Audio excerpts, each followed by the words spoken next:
Well, Federal Bank has been in the news and we've seen it, the stock spike up a solid 5% today. And that's largely on the back of results. Now let's take it back a little bit and let's zoom out, look at the last 4 to 5 quarters and the manner in which the company has performed. The primary driver for income for any bank is generally its net interest income, and that's gone up in a very solid manner. As you can see the graph, the net interest income has in fact gone up 10% on a quarter-on-quarter basis, and that's driven the net interest margins higher as well. We've seen net interest margins go up by 10 basis points over a year-on-year basis, 8 basis points quarter-on-quarter, and you can see an increasing trend. It's at the top at the moment with regard to its past performances, and that is largely what's driving the top line forward for Federal Bank. In fact, when I'm looking at the other income, which is largely fee-based income, right, even that's going higher. So why are some of these three Qs going higher? On the net interest income side, of course, the rising rates is what is really aiding Federal Bank. Now, we are in an increasing interest rate cycle. In September as well, we saw a 0.5% rate hike. That is yet to translate on Federal Bank's numbers going forward.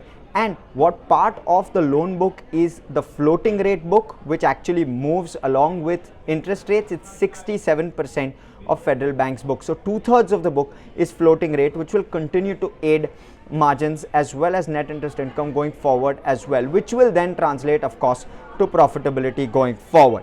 I will now quickly switch over to asset quality. Asset quality has been trending and getting better and better with each passing quarter. In fact, in the last 5 quarters, asset quality has improved a very solid 40 plus basis points. We're seeing it come down from that 1.1% to below 0.8%. So solid 30 bips plus bettering of asset quality as we've seen it over the last 5 quarters, which is extremely sharp, and along with it the PCR ratio has improved. Now the net NPAs, which is at 0.8% or below, already factors in your provision coverage ratio. So the provision coverage ratio is going up, your net NPAs are coming down, which is definitely a big positive with regard to the recognition of the bank and the recognition it is making in its financial statements.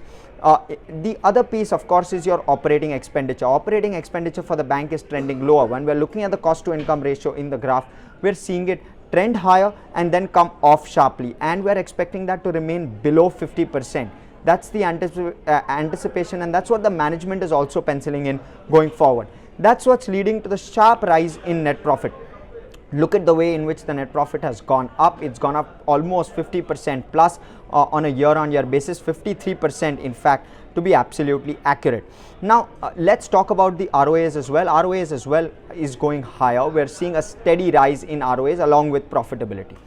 Now, this particular bank has been an outperformer in the banking pack across the board. We're seeing Federal Bank 50% plus in terms of returns year to date, and even after these returns, it's trading at a price to book of 1.4, which is extremely reasonable compared to its peers.